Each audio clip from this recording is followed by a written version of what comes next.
أقسم لكم بالله العلي العظيم الموضوع ليس طائفي، لكن ما أقوله لكم أقسم عليه بالله أنه حرفيا صح. رجل معمم يبيع أراضي في الجنة، المشكلة في الجنة وعلى عهدة وذمة الحسينية التي هو فيها، يقول المتر 1700، ومن يريد يشتري فليدفع $1700 أمريكي طبعا.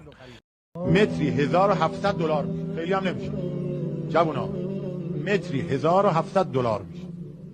هر تعداد متر، 2 متر میخواین، 1 متر میخواین، 3 متر میخواین، به نام خودتون بخرین، سند از طرف حسینیه به شما داده میشه.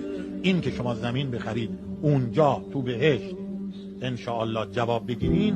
آقای محمد باقر حائری 10 متر زمین رو خریدن، یعنی $4300. خدا بهت برکت بده. خانم رحیم حسینی انگشترشون رو فرستادن. آقای آس محمد زیدی گفتن منم 14